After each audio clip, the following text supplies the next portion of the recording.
ಕಾಲು ಜಾರಿದ ಕಾಳಿಂಗ ಸರ್ಪ ನನ್ನ ಬೆನ್ನತ್ತಿ ಬಂದ್ರೆ ನನಗೆ ಹೋಗೋಕೆ ದಾರಿನೇ ಇಲ್ಲ.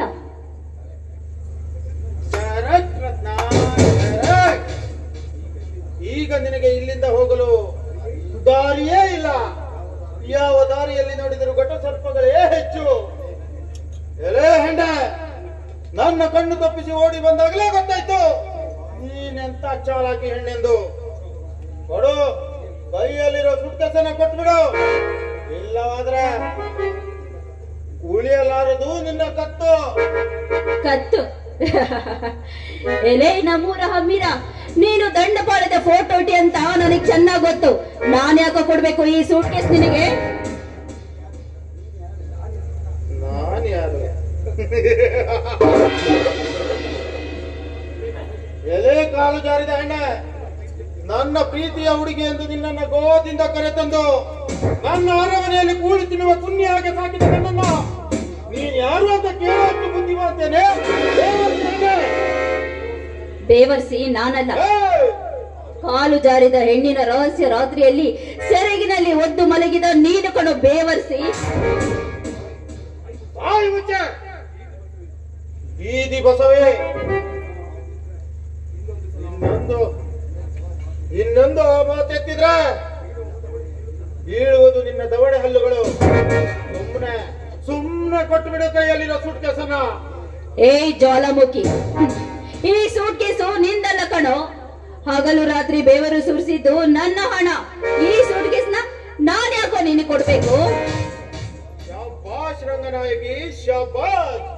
ನೀನು ಹಗಲಿರಲು ದುಡಿದಿರ್ಬೋದು, ಅದು ನಾನು ಹೇಳ್ಕೊಟ್ಟ ಉಪಾಯ.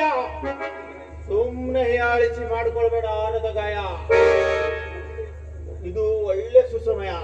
ಕೊಟ್ಟು ಬಿಡು ಕೈಯಲ್ಲಿರೋ ಐಶ್ವರ್ಯನ, ಇಲ್ಲವಾದ್ರೆ ತಪ್ಪದು ನಿನಗೆ ಅಪಾಯ. ಏ ವಿನಾಶ್, ನಿನ್ನ ತಾಕತ್ತಿನ ಭಯ ನನಗಿಲ್ಲ. ಕೊಡದಿದ್ರೆ ಏನೋ ಮಾಡ್ತೀಯಾ?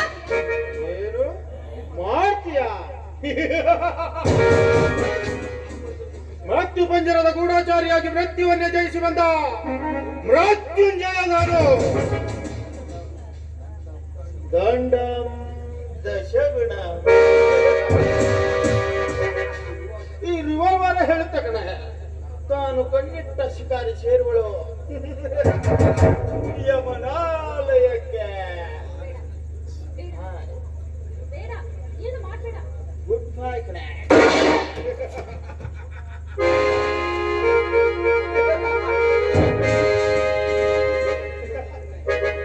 ಬುದ್ಧಿವಂತ ಕನ್ನೆ, ನನ್ನ ಜೀವನದಲ್ಲಿ ಹೆಣ್ಣನ್ನ ಕೊಲೆ ಮಾಡಿದ್ದು ಇದೇ ಮೊದಲನೇ ಬಾರಿ.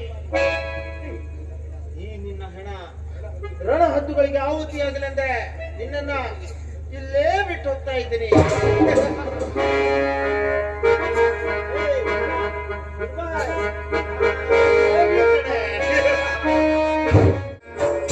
ವಿನಾಶ್, ನೀನು 7 ಸುತ್ತಿನ ಕೋಟೆಯಲ್ಲಿ ಯಾರ ನಿರ್ಭಯವಿಲ್ಲದೆ ಕದ್ದೊಡಗಿದ್ರು ಸರಿಯೇ, ಈ ಹಠವಾದಿ ಜೀವನ್ ಮಾತ್ರ ನಿನ್ನ ಜೀವ ಸಹಿತ ಬಿಡೋದಿಲ್ಲಗಳು. ನನ್ನ ಮುದ್ದಾದ ಬಡದಿ ಹಾಗೂ ಅವರ ಗರ್ಭದಲ್ಲಿರುವ ಪುಟ್ಟ ಕನ್ನಡ ಸಾವಿಗೆ ನೀನೇ ಕಾರಣ. ನನ್ನ ಮೃದುವಾದ ಮೆದುಳಿನಲ್ಲಿ ಇಲ್ಲ ಸಲ್ಲದ ಹಡುಮಾನದ ಕಿಡಿ ಹಚ್ಚಿ ನನ್ನ ಸಂಸಾರವನ್ನೇ ಕಲ್ಲೋಲ ಮಾಡಿದ ನೀನೊಬ್ಬ ಮಾಡಿದಲಗಳು. ನನ್ನ ಜೀವಂತದ ಬಸವದ ಪೂಜೆಯನ್ನಾಗಿ ಮಾಡಿ ನನ್ನ ಮನದಿ ಹಣೆಗೆ ರಕ್ತ ತಿಲಕಿಸ್ತೇನೆ. ಬರುವ ವಿನಾಶ್, ಬರುವೆ. ನಿನ್ನಂತ ಭರ್ಜರಿ ಬೇಟೆ ಆಹುತಿ ಬಿಡಲು ನಿನ್ನ ಬೆಣ್ಣೆ ನಿನ್ನ ಮತ್ತು ರಜನಿಯ ಪ್ರೇಮ ಬಂಧನದ ಪ್ರೇಮ ಸಾಕ್ಷಿಯಲ್ಲಿ ಬೆಂಕಿ ಬಿರುಗಾಳಿಯ ಬಿಚ್ಚಿ ತೊಟ್ಟ ದಂಡಿಗೆ ಮುಕ್ತಾಯ.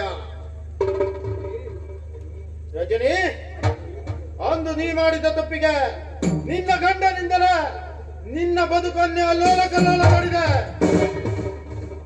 ಆದ್ರೆ ಈ ಚಕ್ರವರ್ತಿ ರಣಧೀರನ ಕೈಗೆ ಅಭಿಮನ್ಯುವಂತೆ ಬಲಿಯಾದವನು ಪಾಪದ ರತ್ನ. ರತ್ನ ಗಳಿಸಿದ ಸರ್ವ ಸಂಪತ್ತನ್ನ ದೋಚಿ ನಮ್ಮೂರಿನ ಗಡಿಕಾಡಿಗೆ ಬಂದಿರುವೆ. ಇಲ್ಲಿ ನನಗೆ ಯಾವ ಭಯನೂ ಇಲ್ಲ.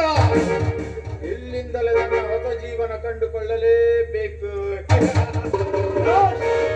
ನಿನಗೆ ಬೇಕಾಗಿರುವ ಹಣ, ಆಸ್ತಿ, ಅಂತಸ್ತಿಗಾಗಿ ಗೆಳೆಯನ ಬಾಳನ್ನು ಸರ್ವನಾಶ ಮಾಡಿದ ನೀನೊಬ್ಬ ಗೆಳೆಯನೇನೋ ಅಲ್ಲ.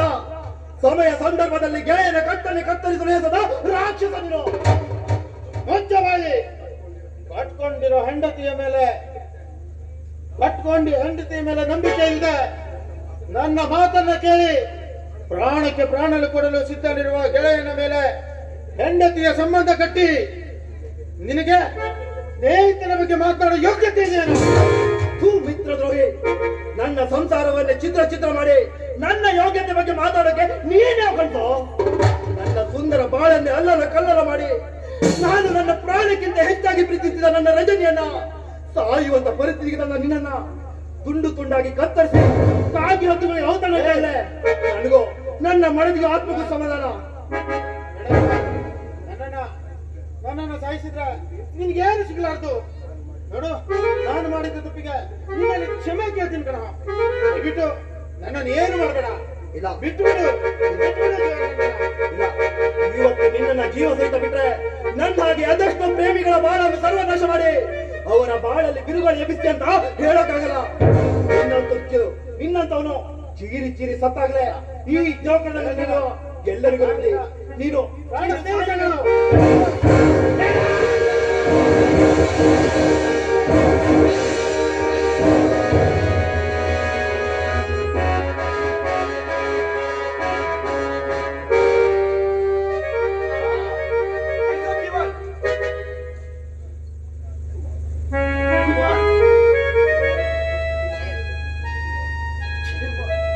ಜೀವನನ್ನ ಏನು ಮಾಡಬೇಡ.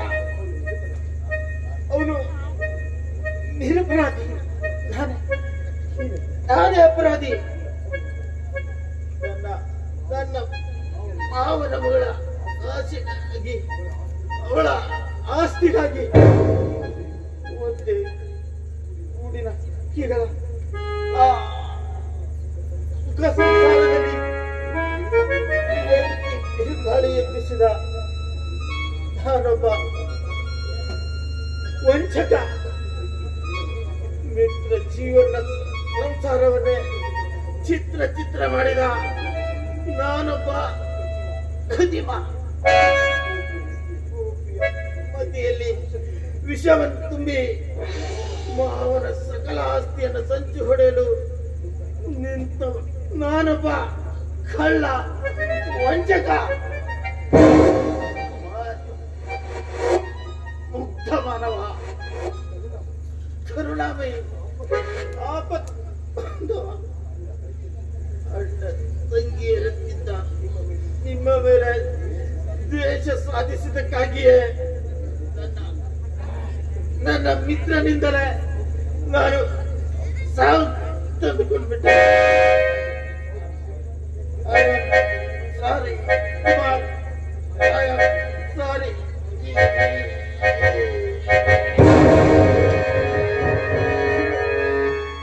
ಎಂತ ಕೆಲಸ ಮಾಡ್ಬಿಟ್ಯೋ? ವಿನಾಶನ ಅರೆಸ್ಟ್ ಮಾಡೋ ಪೂರ್ವದಲ್ಲೇ ಅವನನ್ನ ಸಾಯಿಸ್ಬಿಟ್ಯಲ್ಲೋ. ಯಾಕೆ ಈ ರೀತಿ ಮಾಡಿದೆ? ಮಿತ್ರನಿಗೆ ಅರೆಸ್ಟ್ ಮಾಡೋ ಪರಿಸ್ಥಿತಿ ತಂದಿಟ್ಯಲ್ಲೋ. ಯಾಕೋ ಹೀಗ್ ಮಾಡಿದೆ? ನೀನು ವಿನಾಶನ ಅರೆಸ್ಟ್ ಮಾಡ್ಬೇಕು ಅಂತ ಮನೆಯಿಂದ ಬಂದ ನಂತರ ನನ್ನ ರಜನಿ ವಿಷ ಸೇವಿಸಿ ನಮ್ಮನ್ನೇ ಬಿಟ್ಟು ಏನು ಹೇಳ್ತಾ ಇದೀಯ ನೀನು? ನಿಜ ಹೇಳು, ಏನಾಯ್ತು ರಜನಿಗೆ? ನೀನ್ ಬಂದ ನಂತರ ವಿಷ ಸೇವಿಸಿ ನಮ್ಮನ್ನೆಲ್ಲ ಇಲ್ಲ ಕಣೋ, ನೀನ್ ಸುಳ್ಳು ಹೇಳ್ತಾ ಇದೀಯ. ರಜನಿಗೆ ಏನು ಆಗಿಲ್ಲ. ಅವಳು ತುಂಬಾ ಗರ್ಭಿಣಿ ಕಣೋ, ಅವಳಿಗೆ ಏನು ಆಗಿಲ್ಲ. ಯಾಕೋ ಸುಳ್ಳು ಹೇಳ್ತಾ ಇದೀಯ ರಜನಿ? ನೀನು ನನ್ನ ತಾಯಿಯ ಆಗಿದ್ರು ಒಡ ಹುಟ್ಟಿದ ತಂಗಿ ಅಂತ ಆರೈಕೆ ಮಾಡಿದ ಈ ಅಣ್ಣನನ್ನೇ ಬಿಟ್ಟು ಹೋದೆ ತಂಗಿ.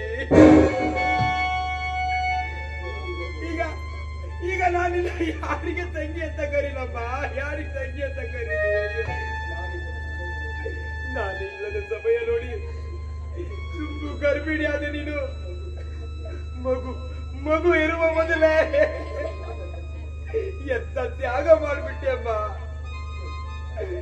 ಅಯ್ಯೋ ಅಣ್ಣ ತಂಗಿರ ಅನ್ಯೋನ್ಯತೆ ಏನೆಂಬುದರ ಮೊದಲೇ ಈ ಅಣ್ಣನನ್ನ ದೂರ ಮಾಡಿಬಿಟ್ಟು ಹೋದೆ ಅಮ್ಮ.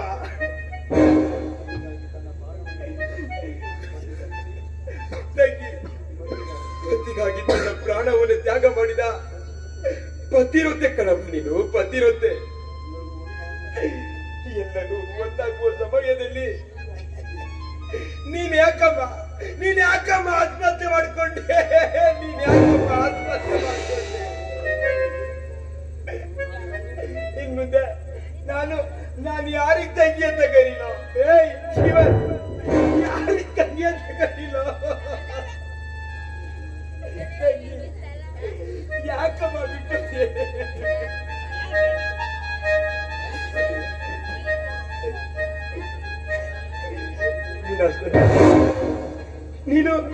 ನೀನೀಗ ಜೈಲಿಗೆ ಹೋಗುವಷ್ಟು ಕ್ರೂರಿಯಾದ್ಯರು.